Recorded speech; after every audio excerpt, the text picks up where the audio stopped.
Have you ever come across a story that is so strange, so completely out there that it pushes the limits of what you believe to be true? When something unlikely and completely unexplained happens, it hooks us with its mystery. It tantalizes us with the knowledge that the truth is, as they say on the X-Files, out there, but that the truth may be unknowable.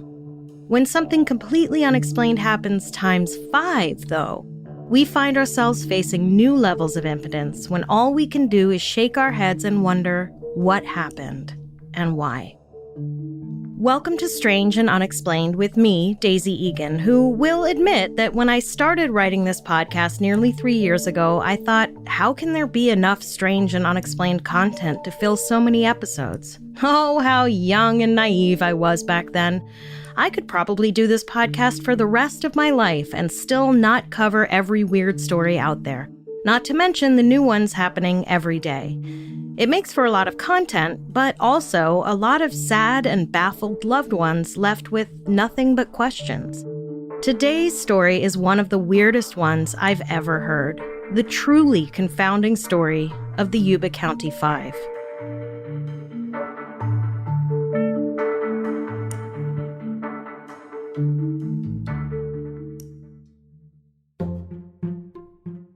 Hi, strangers! The Strange and Unexplained Patreon is now live. For just $5 a month, you will have access to 3 bonus episodes a month. These episodes will be about 15 to 20 minutes long, giving you more of the kind of strange and unexplained content you love. For $7 a month, you'll get all of that, plus ad-free versions of the regular episodes.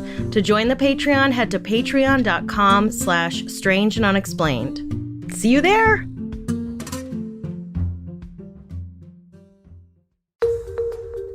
Marysville, California, in Yuba County, is a small town about 40 miles north of Sacramento. In 1978, all of Yuba County had a population of fewer than 50,000. I couldn't find statistics for Marysville in particular, but today it has fewer than 13,000 people. So back in '78, it's safe to say it was a very small town where everyone pretty much knew each other and each other's business. Jack Madruga, Ted Wire, Bill Sterling, Jack Hewitt, and Gary Mathias were 5 residents of Marysville who were often seen hanging out together, either watching or playing sports. The men, in addition to sharing a love of basketball, also all had diminished mental capabilities of varying degrees of severity. Jack Hewitt, the youngest of the group at 24 years old, was, according to his father, the most severely handicapped of the 5 men. A piece from the Sacramento Bee in 2019 described Hewitt this way, quote, "He couldn't read, write, or dial a telephone and depended highly on his mother and Wire, whom he had known for about 8 years. Shy, with a speech impediment, he didn't particularly like being away from home for extended periods of time.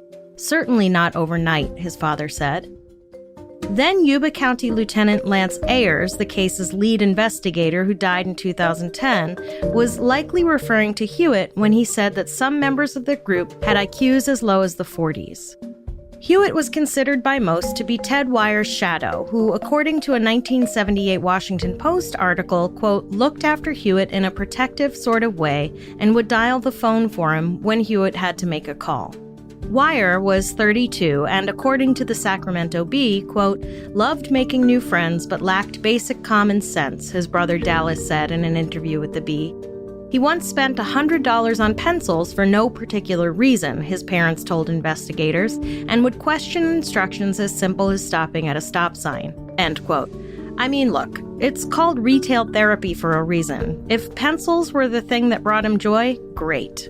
But apparently when he was younger, the family's house was on fire and his older brother found Ted lying in bed just watching the flames grow because, he explained later, he had work the next day and needed his rest. Jack Madruga, 30, was an Army vet. He'd been laid off from his job as a dishwasher at a dried fruit company when the company upgraded its equipment and Madruga had trouble learning how to use it. His family described him as, quote, slow in his thought processes, end quote. 29-year-old Bill Sterling, described by the Washington Post as, quote, Madruga's special friend, end quote, was deeply religious and hated the outdoors. As a teenager, he'd gone on a fishing trip with his parents to a cabin they owned and hated it so much he announced he would never be going back, and he never did. Sterling worked as a dishwasher on a local army base in the early 70s before his mother urged him to quit when she found out servicemen were getting him drunk and stealing money from him. The newest member of the group was Gary Mathias. Mathias, 25, was the only one of the group who did not have an intellectual disability but was, instead, diagnosed with schizophrenia. Mathias had been discharged from the Army for a drug problem 5 years earlier. According to the Sacramento Bee, the men who, quote, were almost inseparable, end quote, were nice kids with no law enforcement issues. Although, as it turns out, Gary Mathias had had plenty of issues with law enforcement, but somehow that wasn't on anyone's radar in February of 1978. On February 24th, the 5 men piled into Jack Madruga's 1969 Mercury Montego and drove about 50 miles north to the city of Chico to watch their favorite basketball team, UC Davis, play Chico State. As Ted Wire left his house earlier that evening, his grandmother urged him to wear a coat. It was only about 54 degrees that evening, mild for the winter, but still, you never know, you know? But Wire assured his grandmother he wouldn't need one and left wearing only lightweight clothing. After the game, which UC Davis won, by the way, the men stopped at a convenience store about 3 blocks away from Chico State for snacks. They bought candy bars, fruit hand pies, a Pepsi, and, inexplicably, in my opinion anyway, a 1.5 quarts of milk. Unless one of the men suddenly remembered he was supposed to pick up milk on his way home. The thought of someone being like, ooh, I need a snack. I'll take a candy bar and a 1.5 quarts of milk. Just vomit. Anyway, the men loaded up with goodies and a 1.5 quarts of milk, got back in Madruga's car and drove off. The store clerk, who'd been annoyed at the men for coming in as he was trying to close up, would be the last person to see the men alive. Shortly after 5 a.m. the next morning, February 25th, Juanita Sterling's phone rang. It was Imogene Wire, Ted's mother. Ted hadn't come home. Juanita told Imogene she'd been awake since 2 a.m. when she realized her son, Bill, hadn't come home. She'd already called Jack Madruga's mother, so Imogene then called Jack Hewitt's mother, and Ted's sister-in-law went down the street to talk to Gary Mathias's parents. None of the 5 men had returned home from the basketball game. The hours ticked by, and at 8 p.m. that evening, Jack's mother called the police. It would have been unusual enough that the men would have failed to come home or call to let their families know where they were, but it was particularly alarming because all 5 men were set to play in a Special Olympics basketball game on the morning after their disappearance. Ted's mother, Imogene, said later in an interview with the LA Times, Ted wouldn't have missed that game for anything. He'd gone to the Special Olympics playoffs in Los Angeles last year and had gotten Sally Struthers' autograph. He even had his basketball clothes all laid out in his room. The men had been talking about and anticipating the game for weeks. Gary Mathias had practically driven his mother crazy in the days leading up to the big game, reminding her to make sure he didn't oversleep on the day of the game. Several of the men had laid out their uniforms for the next day's game before leaving for Chico on the 24th. On February 27th, a park ranger who saw the bulletin about the missing men called in to say he'd seen the turquoise and white Mercury Montego on February 25th on a gravel recreational road in Butte County's Rogers Cow Camp area 70 miles away, about 2.5 hours from Chico, and nowhere near on the path one would typically take to get between Chico and Marysville. The car was stopped at the snow line, and although it looked as though the tires had spun, the car wasn't stuck and could have easily been pushed free from the mud and snow by the men. Initially, the ranger hadn't thought anything was off about the car being parked there because residents often drove to the area on weekends for skiing. When police got to the car, they found it empty. The keys were gone, but when police hotwired the car, it started right up. That, coupled with a 1/4 tank of gas, it was clear that car trouble could be ruled out. But then, why had the men abandoned the car? And where did they go? Perhaps even stranger than the car starting fine was the fact that its underside was undamaged. As the piece in the Washington Post put it, quote, This heavy American car with a low-hanging muffler and presumably with 5 full-grown men inside had wound up a stretch of tortuously bumpy mountain road, apparently in total darkness, without a gouge or dent or thick mud stain to show for it. The driver had either used astonishing care and precision, the investigators figured, or else he knew the road well enough to anticipate every rut. End quote. But Madruga, whose car it was, wouldn't have known that road, and his mother Melba insisted he wouldn't have driven the car on a road that would have damaged it. Also, Madruga was the one, don't forget, that hated the outdoors. His mother, Melba, told the LA Times, "There is no way he would have gone voluntarily into the mountains at night." And he never allowed anyone else to drive his car. So even if one of the other men knew the road, the chances that they would have been driving Madruga's car were slim. Not to mention, only one other man had a license, Gary Mathias. All the men's families agreed that none of them would have been familiar with that area or that road. Mrs. Madruga also said that Jack would have never walked away from his car like that. When police found it, the doors were unlocked and one window had been left rolled down. Something, Melba Madruga said, Jack would have never allowed normally.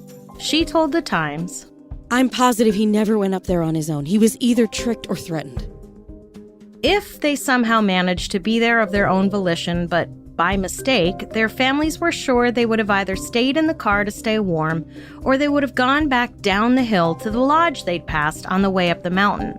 But as it was, the men were nowhere to be found. Jack Beecham, the undersheriff of Yuba County at the time, told the Times, "This case is bizarre as hell, but as time goes on, foul play becomes a greater probability. It's hard to lose 5 people, that's for sure." I would hope so, Jack. The daunting task of finding those 5 people was just starting.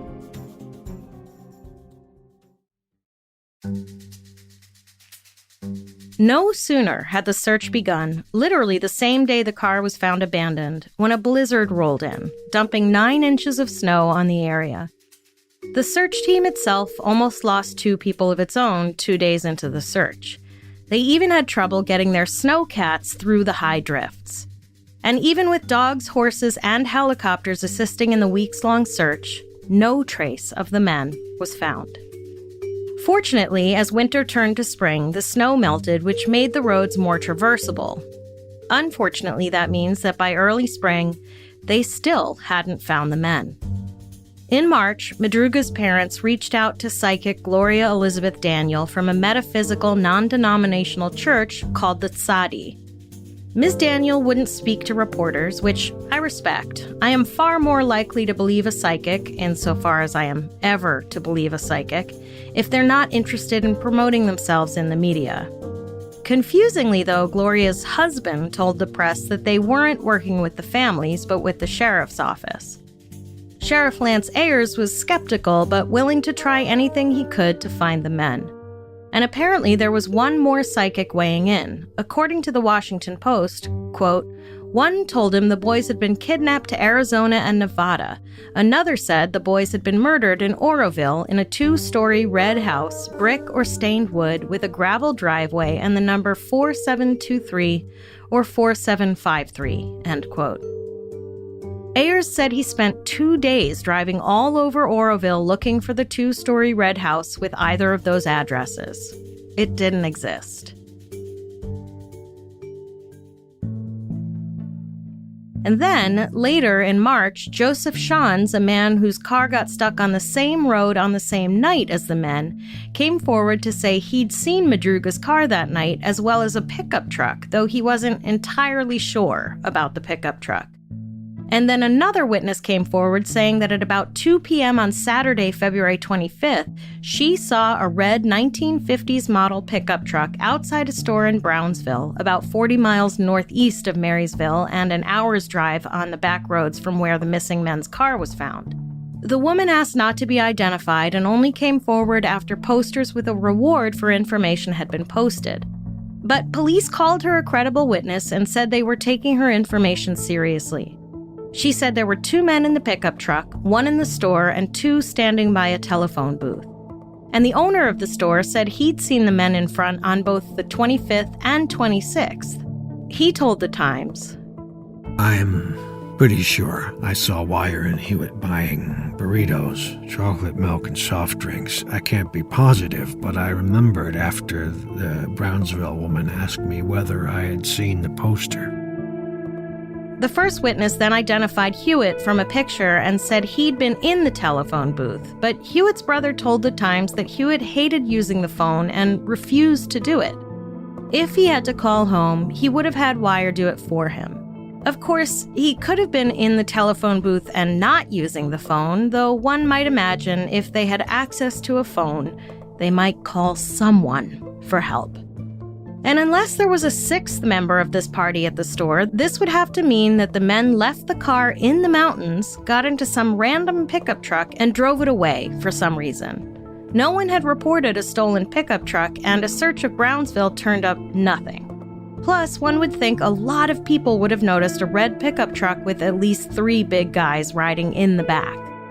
Nonetheless, Wire's mother, Imogene, thought it was possible the men were being held prisoner in Forbestown, 6 miles from Brownsville, possibly at one of the several communes reportedly in the area. Forbestown was apparently a place where young people went to drop out of society. Also, Gary Mathias had a friend who lived in the area, but Mathias' stepdad said he didn't think the 5 men were ever there together. Meanwhile, the case was taking a pretty heavy psychological toll on Sheriff Ayers. Not only had he gone to high school with Wire, but the haunting reality of 5 human beings seemingly vanishing seemed to be more than he could take. According to the Washington Post, quote, "By late spring, Ayers was dreaming about the boys at night. Once he woke up in the darkness, arms outstretched. He had almost embraced all 5. You do a lot of handshaking," Ayers said, "and a lot of drinking." End quote. Ayers followed up on every lead and tip that came in, but nothing was getting the investigation any closer to a resolution. But then, once the snow was gone, Ayers and his team made an awful discovery. About 3 months after the men disappeared, a small group of motorcyclists came upon an old Forest Service work site about 20 miles from where Madruga's car had been found. On the site was a 60-foot trailer, curiously emitting an awful smell. They called the police. The recovery team spent half a day clearing trees in order to reach the site by vehicle. Once they did get to the site, they knew right away something was not right. Under Sheriff Beachman said, "When you got up in that area, you could smell the death. It was horrible, that stench." Inside the trailer, tucked in a bed under 8 sheets, was Ted Wire, who had apparently frozen to death. His pants were rolled up above the knees, and by the look of his legs, the team could tell he'd had blood poisoning, gangrene, and had lost 5 toes to frostbite. He'd lost 80 to 100 pounds. The growth of his facial hair suggested he'd survived up to 13 weeks, which, tragically, would have been just 2 weeks before the rescue team got there. On a table nearby sat Ted's jewelry, his wallet with cash still in it, as well as a Waltham watch that none of the families recognized as belonging to their sons. In order for Ted to have gotten to that trailer, he would have had to walk 19.4 miles in the dark through the woods and 4 to 6 feet snowdrifts, wearing just a velour shirt and lightweight pants. Why in the world would he have done that? If he was going to walk anywhere, why not back down the road? I suppose it could have been that he lacked common sense, like his family had said, but surely one of the men would have been like, why don't we just walk down the road? Also in the trailer where Ted was found, as the Washington Post reported it, quote, "More than a dozen sea ration cans from an outside storage shed had been opened and emptied. One had been opened with an Army P38 can opener, which only Madruga and Mathias, who had served in the Army, probably knew how to use. But no one had opened a locker in the same shed containing enough dehydrated Mexican dinners and fruit cocktails and assorted other meals to keep all 5 alive for a year." End quote. That locker, by the way, was unlocked. There were also matches, paperback novels, and plenty of wood furniture, but absolutely no sign that anyone had tried to start a fire to keep warm. Even more confusing, there was a propane tank in a nearby shed. As Sheriff Ayers told the Washington Post, "All they had to do was turn that gas on, and they'd have had gas to the trailer and heat." There were also warm clothes that were untouched. So even though they'd found Ted's body, the mystery had only gotten deeper. Why were so many life-saving supplies left unused? And where were the other 4 men? 3 days later, at the roughly halfway point between the car and the trailer, the partial remains of Jack Madruga and Bill Sterling were found on either side of a mountain road that led to the trailer. Now, one would think if there were any kind of road or trail leading away from the car, the search teams would have followed it to begin with. If they had, they might have found the men in time. I suppose it's possible they couldn't see the road because of the snow, but surely it would have been on maps of the area. If the men somehow found the road in the middle of the night, why didn't the search teams? At any rate, the Yuba County coroner identified the cause of Madruga's death as hypothermia. His car keys were still in his pants pocket. Tragically, Bill's remains had been picked so clean by animals they weren't able to determine a cause of death. 2 days later, despite pleas by investigators not to join them on the search, Jack Hewitt's father found his son's jacket not far from the trailer. And a warning, strangers, this part is awful. When he picked up the jacket, his son's spine fell out. They were only able to positively ID Jack Jr. from his teeth, which they found in his skull somewhere 50 feet to 100 yards away, depending on which source you read. As far as anyone could guess, the men might have seen the tracks of a snow vehicle and followed them, though why they would have done that, or gotten out of the car, or even been up that mountain, no one knows. The reason the snow vehicle tracks were there was because someone in the Forest Service had gone up to the trailer the day before the men disappeared to clear snow off the roof so it wouldn't collapse. Again, why the men would choose to follow tire tracks into the woods and not just walk down the road they'd driven up is a mystery. Also, why the Forest Service or rangers or anyone didn't suggest to searchers that the men might have gone down this road, no one knows. At the very least, you'd think at least one searcher on an ATV could have gone down that road. But for whatever reason, it seems the 5 men decided to follow those tracks that night in the freezing cold, not at all properly dressed for the weather. Plus, as Sheriff Ayers told the LA Times, when people are lost, they don't tend to walk in a straight line, especially not for nearly 20 miles. Although in this case, it's possible that if they actually were following the tire tracks, they were convinced that there was a shelter at the end of the tracks, and that they likely had what Ayers called around-the-corner syndrome, which I imagine is similar to when you're on an easy day hike with your 10-year-old and they've been complaining for the last hour that their legs are tired, so you keep saying, "It's just around the corner here." Except in this case, they were telling themselves that.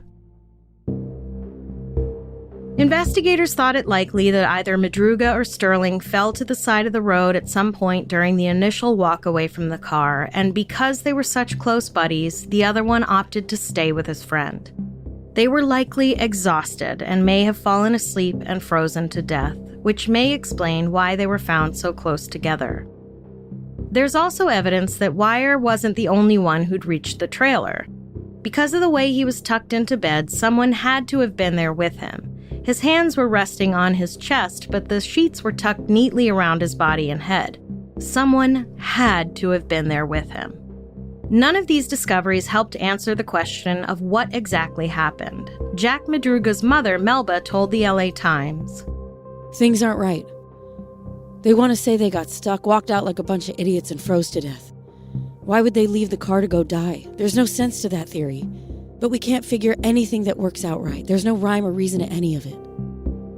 It's possible Melba had a conversation with law enforcement that wasn't made public, or that law enforcement was saying one thing to the press and something else to the families, but as far as I can tell, law enforcement wasn't suggesting the men willingly walked away. It seems to me that pretty much everyone suspected some kind of foul play pretty much right away. As far as anyone knew, there was no reason for the men to have been up that mountain road that night.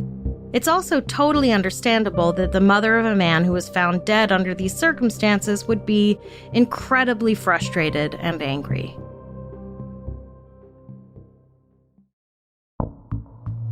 Now, strangers, there's one thing I haven't exactly addressed yet.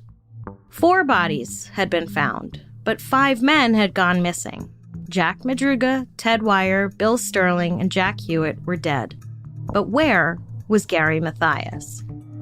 Investigators thought it possible that he stayed in the trailer until Ted had died and then switched his own tennis shoes for Ted's leather shoes, which would make sense if he thought he was going to have to walk a long way, but also if his feet were swollen from frostbite, he would have wanted shoes that were bigger than his size. About a quarter of a mile northeast of the trailer, searchers found 3 Wolf Forest Service blankets and a flashlight, but no sign of Mathias. On June 19th, after searching for Mathias for another 2 weeks, the search was called off. Because Mathias had a diagnosed personality disorder, the local psychiatric hospitals were notified to be on the lookout for him. He had apparently left for the basketball game without his wallet, so he had no ID, and without his meds, he was going to be in bad shape. He took 6 pills a day to keep his schizophrenia under control. His stepfather said that after a couple weeks of no medication, Gary, quote, would be in very poor condition talking to himself and the like, end quote. More time went by, and 1 year after the 5 men had vanished, the families were left with nothing but questions. None of it added up, but they all agreed that the men must have seen something that scared them enough to make them think they had to hide in the woods. In interviews with the Washington Post, Melba Madruga said, "There was some force that made him go up there. They wouldn't have fled off into the woods like a bunch of quail. We know good and well that somebody made them do it." Ted Wire's father said, They seen something at that game, at the parking lot. They might have seen it and didn't even realize they seen it. And Gary Mathias' stepfather said, I can't understand why Gary would have been that scared. All those paperbacks, and they didn't even build a lousy fire. I can't understand why they didn't do that unless they were afraid. In an open letter published in a local paper, the families of Ted, Bill, Jack, and Gary blamed law enforcement for not doing enough to find their sons. And again, I wonder how it could have been that they didn't know about the service road that led to the trailer that was maintained by the Forest Service. But that is where the case stood until 2019, when journalists at the Sacramento Bee decided to do a little digging. Gary Mathias was still considered a missing person. They pored over the case files, all the newspaper clippings and interviews, and went back to re-interviewing surviving family members and investigators who had worked on the case. What they found was a different picture of Gary Mathias than had been portrayed back in 1978. They learned that Mathias was first hospitalized for schizophrenia when he was a sophomore in high school. Indeed, it appears mental illness ran in his family. Both his biological father and his sister died by suicide. Mathias had done drugs all through his stint in the Army before being arrested for going AWOL. While he was in jail for going AWOL, he called some officers over to his cell. When they opened his cell door, he was apparently naked and punched one of the sergeants in the face. Later, he told investigators he had done that in the hopes of getting kicked out of the Army.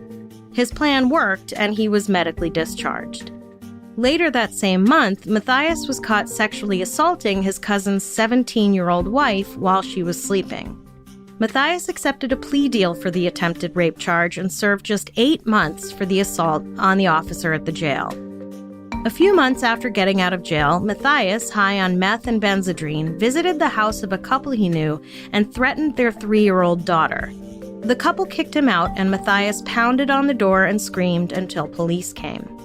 According to the Sacramento Bee, quote, he had other run-ins with the law, an arrest on suspicion of grand theft auto, a citation for disturbing the peace and driving without a license where he allegedly told the arresting officers, "F you cops, you are all mother effers." A slew of bar fights, complaints he was prowling at a local cemetery, end quote.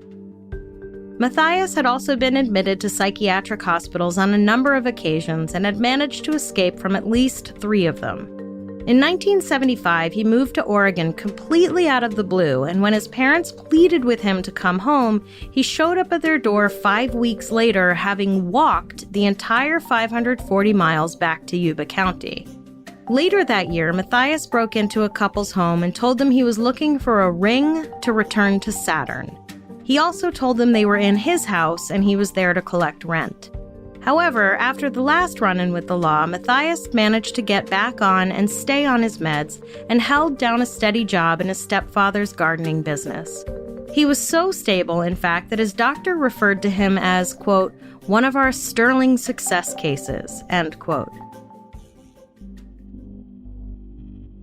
Toward the end of 1977, Matthias joined the Gateway program, which, as far as I can tell, was a program that offered services and community to people with intellectual disabilities. And even on all the medications he was on, the Gateway Gators basketball coach recalled feeling like Matthias could possibly flip out at any time. Under Sheriff Jack Beecham told the Bee, I know parents at the time they told me personally, that they had deep concerns about Gary being involved in this. They were unabashed in their opinions and telling me that.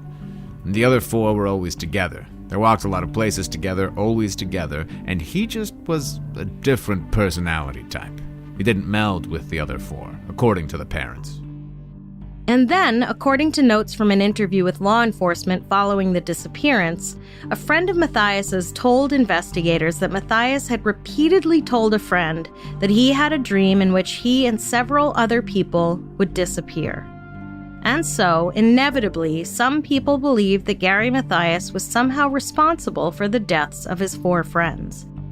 Under Sheriff Beecham told the Bee, they were either forced or manipulated. And where does Matthias come into that? Maybe he had nothing to do with it. We'll never know. But I think he did. How or why, though, is unclear. It's possible he hadn't taken his medication because he was concerned about how the side effects would affect his ability to play the basketball game on the 25th.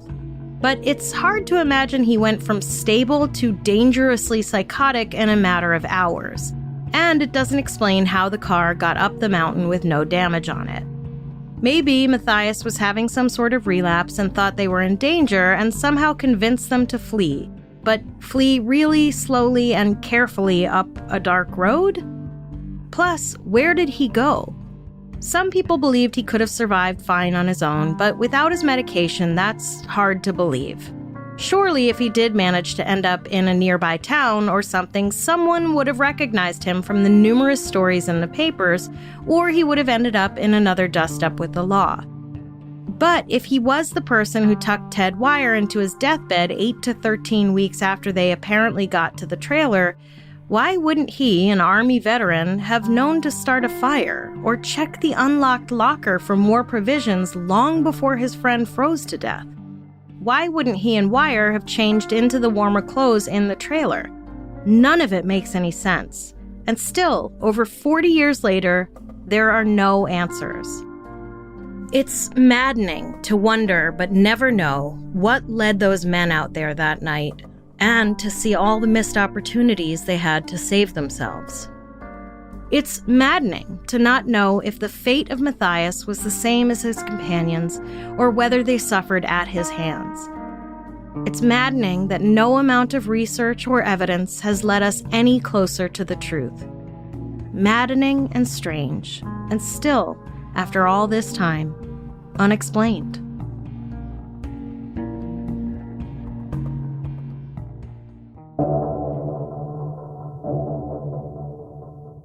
Next time on Strange and Unexplained. In the heart of Chicago, there is a hotel with a storied past and some guests who checked in decades ago and never checked out. The Congress Plaza Hotel. And if you want even more Strange and Unexplained, head on over to patreon.com/strange and unexplained and join our Patreon. For just $5 a month, you get 3 bonus episodes plus exclusive content. And for just $7 a month, you get all that plus all the episodes ad-free. Strange and Unexplained is a production of the Obsessed Network and is produced by Natalie Grillo and Angela Palladino.